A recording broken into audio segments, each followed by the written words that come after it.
बहन, क्या तेरा स्वास्थ्य खराब है? तुझे कोई तकलीफ है? आज तो तेरे चेहरे पर चमक नहीं है, कारण क्या है?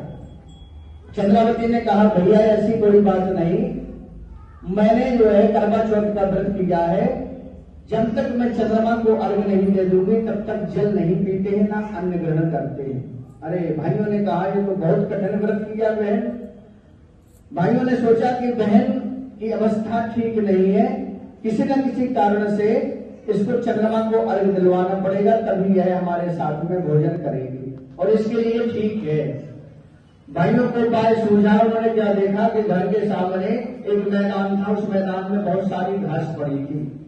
उन्होंने दिमाग लगाया कि इस घास में आग लगा दी जाए और वृक्ष पे चढ़कर छलनी की ओट दिखाकर और कहा जाए कि चंद्रमा निकल आया, तो ये समझेगी कि चंद्रमा ही दिखाई दे रहा है। भाइयों ने ऐसा ही किया।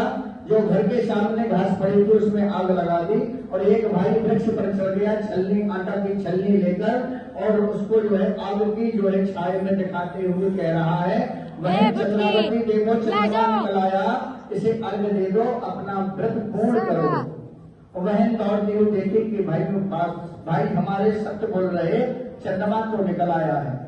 पूजा की पूर्ण सामग्री लेकर, थाल हाथ में लेकर और चंद्रमा को अर्घ दिया। अर्घ देने के बाद भाइयों ने कहा कि भाई अब तुम्हारा व्रत पूर्ण हो गया, चलो सब मिलजुल के भोजन करते हैं।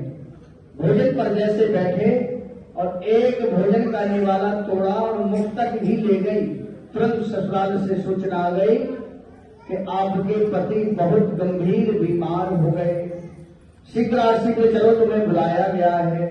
चंद्रावती बेचारी रोने लगी, ऐसा क्या अपराध हो गया जिसके कारण मैंने तो अपने स्वास्थ्य की रक्षा के लिए व्रत किया, लेकिन क्या कारण है जो मेरा पति अस्वस्थ हो गया।